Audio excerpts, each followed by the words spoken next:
Hello friends. இன்னைக்கு நம்ம என்ன பார்க்க போறோம்னா, அண்ணா யூனிவர்சிட்டி ரெவல்யூஷன் 2025ல M1ல டெய்லர் சீரிஸ்னா என்னன்னு பார்க்க போறோம். இதுல ஃபர்ஸ்ட் சிங்கிள் வேரியபிள் ஃபங்க்ஷனோட ஃபார்முலா என்னன்னு பார்த்துருவோமா? இது ரொம்ப கஷ்டம்னா கிடையாது. f of x equal to f of a. இது ரெண்டை மட்டும் நீங்கள் ஞாபகம் வச்சுக்கிட்டா போதும். திருப்பி இதை dash f dash a x minus a. இப்போ இதை நம்ம ஸ்கொயர் பண்ணுறோம். f double dash a divided by 2 factorial x minus a whole square. Next அதை திருப்பி டபுள் பண்ணுறோம். F triple dash A 3 factorial X minus A whole cube அப்படியே infinity dot dot dot வச்சுப்போம். இதை வச்சு நம்ம ஒரு ப்ராப்ளம் பார்ப்போமா? Find the Taylor series expansion of F of X equal to E X at X equal to 2. இந்த X equal to 2ன்றது ஒரு centre பாயிண்ட்டை தான் அப்படி சொல்லுவாங்க. இது வந்து given function. Here F of X equal to நம்ம நார்மலாக ஃபார்முலா எடுத்தோம்னா அதில் given function F of X E X கொடுத்துருக்கோமா?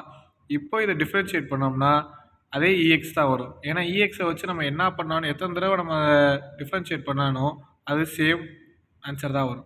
இப்போ F double dash X equal to E X, F triple டேஷ்னாலும் இஎக்ஸ் தான் வரும், எஃப் 4 வச்சு பண்ணாலும் இஎக்ஸ் தான் வரும். இப்போது கிவன் வேல்யூவில் எக்ஸை வந்து 2 நம்ம கொடுத்துட்டாங்க. இப்போ நம்ம 2வை இம்போர்ட் பண்ணால் என்ன வேல்யூ கிடைக்கும்? இப்போது எக்ஸுக்கு வந்து நம்ம 2 அப்ளை பண்ணிட்டோம். இதில் வந்து ஆல்ஃபபெட்டிக் நம்ம ஸ்கொயர் வச்சானோ நம்ம என்ன தான் டேஷ் பண்ணி என்ன தான் இது பண்ண டிஃப்ரென்ஷியேட் பண்ணானோ நமக்கு அதே இ ஸ்கொயர் மட்டும்தான் வரும். சரி, டெய்லர் ஃபார்முலாவில் நம்ம அப்ளை பண்ணுவோம். நெக்ஸ்ட்டு நம்ம ஃபார்முலாவில் அப்ளை பண்ணும்போது எஃப் ஆஃப் எக்ஸ் வந்து நம்ம இ ஆஃப் எக்ஸ் நம்ம ஆல்ரெடி எடுத்துட்டோம். ஏக்கு வந்து நம்ம 2 இம்போர்ட் பண்ணியிருக்கோம்.